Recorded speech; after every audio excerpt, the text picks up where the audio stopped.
মানুষের মধ্যে যেটা সবচেয়ে ভাবা হচ্ছে যে রাষ্ট্রপতিকে সরিয়ে কাউকে বসানো হবে কিনা। অসংখ্য মানুষ জানতে চাচ্ছে কি হচ্ছে, রাষ্ট্রপতির ছবি হঠাৎ করে সরিয়ে ফেলতে বলা হয়েছে কিনা, আসলে কি হয়েছে বলুন তো। আপনাকে ধন্যবাদ। কি হয়েছে এক্স্যাক্টলি আমিও বলতে পারবো না, তবে আমি কিছু আপনাদেরকে আইডিয়া দিতে পারবো। প্রথম কথা হলো, বঙ্গবন্ধু, প্রধানমন্ত্রী শেখ হাসিনা এবং রাষ্ট্রপতি শাহাবুদ্দিন, এই তিনজনের ছবি গত বছর আগস্ট মাস নাগাদ সব দূতাবাস থেকে উধাও হয়ে গেছে। সুতরাং এখন যদি এই ইনস্ট্রাকশন আসে, এটা হাস্যকর। তো দেখেন কি কি পরিস্থিতিতে এসব হতে পারে, সেটা আমি একটা আইডিয়া দিতে পারি। একটা হলো যে হতে পারে কোনো জায়গায় কোনো একটা ছবি দেখেছে কেউ, এবং কেউ ফোন করে বলে যে অমুক জায়গায় আমরা তো এখনো দেখছি যে এর ছবি ঝুলছে, এরকম করে বলে, তখন বাংলাদেশে হম্বিতম্বি করে ওরা একটা ইনস্ট্রাকশন পাঠায়, এরকম হতে পারে। আর একটা হতে পারে যে রাষ্ট্রপতিকে নিয়ে মানে একটা কিছু গুঞ্জন তৈরি করা হতে পারে। কারণ হলো দেখেন, যদি যেটা নিয়ে মানুষের মধ্যে যেটা সবচেয়ে ভাবা হচ্ছে যে রাষ্ট্রপতিকে সরিয়ে কাউকে বসানো হবে কিনা, সেটার জন্য তো আগাম আপনার এই ছবি নামানোর জন্য বলার দরকার নেই। যখন কেউ বসবে সেই পদে, তখন তো অটোমেটিক মানুষ জানবে যে ওই ছবিটা নামিয়ে নতুন রাষ্ট্রপতির ছবি দিতে হবে। তবে সাধারণত সরকারি কর্মচারীরা, দূতাবাসের কর্মচারী বলুন, বাংলাদেশে বলুন, তারা সবসময় সবচেয়ে বেশি সেফ সাইডে থাকতে চায়। সুতরাং ছবি তারা অনেক আগেই নামিয়ে ফেলছে। কোথাও একটা দুটা থাকতে পারে, বাট আমি এটা আপনাকে নিশ্চিত করে বলতে পারি এই ছবিগুলোর এখন কোনো দূতাবাসে অস্তিত্ব নাই। আপনি কি খেয়াল করেছিলেন গত বছর এই আগস্টে জঙ্গি উত্থানের পরপর আমাদের লন্ডনের হাই কমিশনে কি হয়েছিল? সেখানে আপনি হয়তো চিনতে পারবেন, পুরনো এক সাংবাদিক লিটন নামে, এক সময় সে বোধহয় ইয়েতে চাকরি করতো, এটিএন, যে এটিএন চ্যানেল এটিএনে চাকরি করতো। সে বহু বছর লন্ডনে চলে গেছে সাংবাদিকতা করে। ওইখানে লন্ডনে কিছু কমিউনিটি বেসড টেলিভিশন আছে, একটা ছিল চ্যানেল এস বাই, একটা বাংলা, এখন কি আছে আমি জানি না। ওইখানে চাকরি করতো। আমার তার সাথে পরিচয় বহু বছর আগে, ইটালিতে 2007-08-এর দিকে। তো সে দেখলাম যে নিজেই নেতৃত্ব দিয়েছে লন্ডন হাই কমিশন থেকে বঙ্গবন্ধু ছবি নামানোর ক্ষেত্রে। আমরা সেখানে দেখলাম যে রাষ্ট্রদূত ঘুরে ঘুরে দেখাচ্ছেন যে দেখেন ছবি নেই, ছবি নেই। তো এগুলো দেখে সবাই সতর্ক হয়ে যায়, শাহাবুদ্দিনের ছবি আসলে কোথাও নাই। এখন এই প্রেক্ষাপটে এটা দেয়ার কি মানে আছে, কেন এটা বুঝতেই পারে না। হয় একটা আজকে এইটা কিন্তু আজকে হয়েছে তা কিন্তু না, গতকাল থেকে আমি বললাম তো, একদম অসংখ্য মানুষ আমার কাছে জানতে যাচ্ছে, এবং আজকে বিভিন্ন পত্রিকায়ও কিন্তু আমি অন্তত 2টি পত্রিকায় এই খবরটি দেখেছি আজকে। আমিও দেখেছি। তবে আমার কাছে ব্যাপারটা একেবারে সিগনিফিক্যান্ট কিছু মনে হয় না। আর প্রথম কথা হলো যে, আচ্ছা, ছবির বিষয়ে আরো কিছু জিনিস আপনাকে বলি। দেখেন, আমরা খুব ছবিতে স্পর্শকাতর হয়ে যাই, কিন্তু আমরা যেভাবে ওই যে যারা অফিস প্রধান, মনে করেন একজন রাষ্ট্রদূত, খুব বিচ্ছিরি ভাবে 3টা বড় বড় ছবি লাগানো হয়, এটা আপনি পৃথিবীর কোথাও দেখবেন না। কোনো দূতাবাসে এই অদ্ভুত জিনিস নাই। দেখতে খুবই দৃষ্টিকটু। মনে করেন আপনি অন্য দেশে, আমরা ইন্ডিয়ান হাই কমিশনে গেলে আপনি দেখবেন সুন্দর করে একটা ছোট গান্ধীর ফটো ওরা ওরা ওরা ইয়ে করে। আর মরক্কোতে দেখলাম যে ওরা সব সময় রাজার ছবিটা অনেক বড় করে বাঁধায়, একটা ছবি। কিন্তু এই লাইন ধরে 3টা ছবি আমাদের অফিস প্রধানগুলো বসে থাকে, এটার কোনো আসলে হয় কি, জিনিসটা হলো স্পর্শকাতরতা আছে দেখে ওটা রক্ষা করা, কিন্তু একটু শৈল্পিক ভাবে যে ছবি লাগানোটা আমার মনে হয় আমাদের সাবকন্টিনেন্টের কালচার না। সবাই আমেরিকাতে তো প্রেসিডেন্টের ছবি কোথাও থাকে না। আমেরিকার বড় বড় অফিসগুলোতে থাকে, ওরা 3জনের ছবি করে।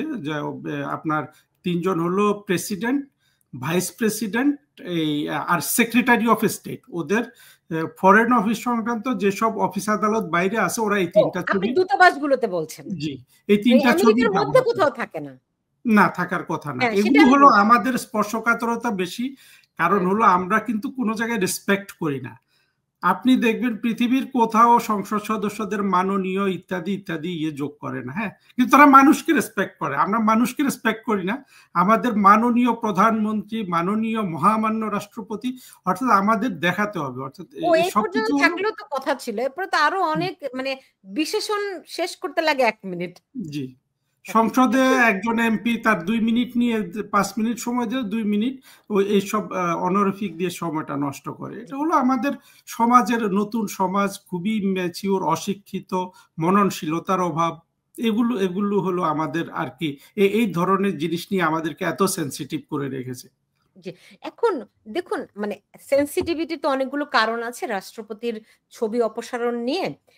আপনি নিশ্চয়ই শুনেছেন যে আ আ এখন কারো এখানে একজন অলরেডি মন্তব্য করেছেন সুলতানা আপা বেগম জিয়াকে রাষ্ট্রপতি হবেন, হ্যাঁ? এরকম অনেক রকম গুঞ্জন কিন্তু আছে। আপনি নিশ্চয়ই জানেন যে ডক্টর ইউনূস প্রেসিডেন্ট হয়ে যাবেন, হ্যাঁ? একটা একটা অনেক রকম ইকুয়েশন এর কথা বলছে। ডক্টর ইউনূস আবার ন্যায়পাল হয়ে যাবেন। অনেক রকম কথাবার্তা কিন্তু চলছে। এখন হতে পারে এগুলো গুজব, হতে পারে কমপ্লিটলি গুঞ্জন। কিন্তু এগুলোর পিছনেও তো একটা ব্যাকগ্রাউন্ড থাকে। আপনি জানেন যে রাষ্ট্রযন্ত্র কিভাবে চলে। আ অনেক সময় বিভিন্ন ইনফরমেশন মার্কেটে দিয়ে দেখা হয় রিপারকাশন টা কি হয়, তাই না? সো হতে পারে। এইরকম কোনো ব্যাপার আছে কিনা যে আদৌ আসলেই তাদের আদার কোনো প্ল্যান ইমপ্লিমেন্টেশন এর ব্যাপার আছে কিনা? যেই বাংলাদেশের আমেরিকান মানে চার্জ দ্য অ্যাফেয়ার্স রয়েছেন, তিনি প্রধান বিচারপতির সঙ্গে একটি নজিরবিহীনভাবে একটি বৈঠক করেছেন। বিভিন্ন জায়গায় খবর এসেছে যে প্রধান বিচারপতি আমেরিকান এম্বাসিতে গিয়েছেন। আ আবার আ উম বিভিন্ন জায়গায় বলছে যে না চার্জ দ্য অ্যাফেয়ার্স তিনি প্রধান আ বিচারপতির সঙ্গে দেখা করতে গেছেন। হোয়াট এভার মূল কথা হচ্ছে তাদের একটি বৈঠক হয়েছে। এমনকি এরকমও শোনা যাচ্ছে ওই বৈঠকে কি হয়েছে কেউ তো জানে না। কিন্তু বিভিন্ন জায়গা থেকে খবর পাচ্ছি যে প্রধান বিচারপতিকে রাষ্ট্রপতির দায়িত্ব নেয়ার প্রস্তাব দেয়া হয়েছে। আপনি সিগনিফিক্যান্স গুলি দেখুন যে এরকম একটি প্রস্তাব দেয়া হয়েছে কি হয় না আমি নিশ্চিত নই। কিন্তু এরকম একটা বৈঠক তো হয়েছে। সেই বৈঠক তো তারা শুধুমাত্র কেমন আছেন, ভালো আছি এই তো আলোচনা নয়। নিশ্চয়ই কোন সিরিয়াস আলাপ আলোচনাই হয়েছে। কিন্তু খবরটি হচ্ছে যে তাকে রাষ্ট্রপতি হওয়ার জন্য প্রস্তাব দেওয়া হয়েছে। ফলে যেই গুঞ্জন আমরা দেখি এখন যে রাষ্ট্রপতির ছবি অপসারণ করা হয়েছে, এগুলির মধ্যে কোনো যোগসূত্র দেখছেন কিনা? থাকতে পারে, থাকতে পারে, এবং আমরা তো শুনেছি যে তাকে আগেও একবার বলা হয়েছিল যে প্রধান বিচারপতি তাকে রাষ্ট্রপতির পদ নেওয়ার জন্য, এবং উনি সেটা প্রত্যাখ্যান করেছেন। এবং এই প্রধান বিচারপতির অনেক মানে সে অনেক বিজ্ঞ ব্যক্তি বলে বিভিন্ন জায়গায় আমি শুনেছি। যদি সত্যিকারের আপনার ন্যূনতম বিজ্ঞতা থাকে, কেউ তো এই পদে যাবে না। একমাত্র আপনার শফিক বা জামাতি ইসলাম। এখন আপনার কোনো উপদেষ্টা যদি হয়, কোনো যদি আপনার হয়, এরা অত্যন্ত মানে আমি বলবো যে তাদের কোনো প্রজ্ঞা বলতে কিছু নেই এবং নিজের নিরাপত্তা বলতে কিছু নেই। কারণ আমেরিকায় যে কোনো বিপদে তারা প্লেন উড়িয়ে চলে যায়। হ্যাঁ, এই লোকগুলা বিপদে পড়বে। তবে যে কোনো ধরনের আপনার প্রজ্ঞাবান বা বিচার বিবেচনা বোধ মানুষ থেকে রাষ্ট্রপতিও এরা পাবে না, এরা কোনো নতুন উপদেষ্টাও পাবে না। ইউনুসকেই ঘুরে ফিরে যারা আছে এদেরকেই করতে হবে, কারণ তারা তো অলরেডি বিপদে পড়ে গেছে। বিপদ বলতে আমি বলছি তারা আপনার এমন একটা অপরাধ করে ফেলেছে যেটার শাস্তি হলো মৃত্যুদণ্ড। এইটা তো একটা বড় বিপদ। আপনি হয়তো বলতে পারেন যে এগুলো অনেক পরের, কিন্তু কত পরের আমিও জানি। কিন্তু কথা হলো যে এই জিনিসটা ওদেরকে যতদিন ওরা বেঁচে থাকবে ততদিন তারা করবে। কিন্তু ইউনুসের নতুন করে আর পরিচয় পাওয়ার কিছু নাই। অর্থাৎ ইউনুস যে কি জিনিস সেটা আমরা জানি, এবং ইউনুস প্রতি পদক্ষেপে সেটার আপনার সে প্রমাণ দিচ্ছে। তো আমি যেটা বুঝি আর কি, এদের সবার ভবিষ্যৎ অত্যন্ত খারাপ। এবং শোনা যায় যে আমেরিকাও নাকি এখন হয়ে গেছে। মানে আসলে তো আমি আপনাকে আগেও বলেছিলাম যে মার্কিন যুক্তরাষ্ট্র ইউনুস যেভাবে রাষ্ট্র দখল করেছে বা যেভাবে চালাচ্ছে, এই পদ্ধতিটা তাদের পছন্দ করার কোনো কারণ নাই। কারণ মার্কিন যুক্তরাষ্ট্রেরও একটা পাবলিক ফেস আছে, সেই ফেসটাকেও কিন্তু ইউনুস অপমান করেছে। সুতরাং আপনি কসমেটিক কিছু দেখানোর জন্য হলেও মার্কিন যুক্তরাষ্ট্রকে অন্তত ধমক টমক দিতে হচ্ছে ইউনুস বাহিনীকে, সেটা মোটামুটি নিশ্চিত করে বলা যায়। কিন্তু এরই মধ্যে আমরা শুনি যে আ উম আ আমেরিকার সঙ্গে যেই বাণিজ্য চুক্তিটা একটা তো চুক্তি হয়েছে, রাইট? আপনি কি আমাদেরকে একটু ধারণা দিতে পারেন সেই চুক্তিতে এক্সাক্টলি কি হয়েছে? কারণ আ আমরা আমরা বিভিন্ন জায়গা থেকে খবর পাচ্ছি যে চট্টগ্রাম বন্দর তাদেরকে দিয়ে দেওয়া হয়েছে। আরো বেশ কিছু জিনিস তাদের সঙ্গে চুক্তিবদ্ধ করেছে। এমনকি আমার কাছে যেটি খুবই গুরুতর লাগে, যেটি নিয়ে আমি বাংলাদেশে থাকতে কাজ করেছিলাম, সেটি হচ্ছে যে বিভিন্ন বীজ মানে সিড হুম। মানে কৃষি পণ্যের যে বীজ, সেই বীজ আমরা আমেরিকা থেকে বাংলাদেশ আমদানি করবে। রাইট? এবং সেই বীজগুলো কিন্তু পুনরুৎপাদন হবে না। মানে ওই বীজগুলো আপনার কি বলে এটাকে, একটা হরমোন কাইন্ড অফ থিং, যেটা দিয়ে আপনি নতুন করে গাছ হবে না। যেগুলোর প্রোডাক্টিভিটি নাই। বুঝতে পেরেছেন? সেরকম বীজ আমদানি, মানে একটা সময়ে গিয়ে আমাদের যেমন কৃষকরা নিজেদের শস্য ফলিয়ে ওখান থেকে আবার বীজ সংগ্রহ করে রাখে পরের মৌসুমের জন্য। তো আমেরিকার সঙ্গে এমন একটি চুক্তি হয়েছে যে বাংলাদেশ আমেরিকা থেকে এই শস্য বীজগুলো তারা আমদানি করবে আমেরিকা থেকে, যেই শস্যের পুনরুৎপাদন নাই। কিন্তু এই চুক্তিটা কি বের হয়েছে, তারা যে চুক্তি করেছে? না, তারা তো এটা তো গোপনীয় চুক্তি, আপনি জানেন। একটা ছিল এর গোপনীয় আগেও চুক্তি। কিন্তু দেখুন, আমি এই জন্য বলছি জিনিসটা, এর আগেও আমি তখন বাংলাদেশে ছিলাম, তখন আপনার এরকম একটা চুক্তির প্রস্তাব দেওয়া হয়েছিল বাংলাদেশকে, কিন্তু বাংলাদেশের সরকার সেটি, ওটা আওয়ামী লীগ সরকারের আমলে একদম প্রথম দিকে।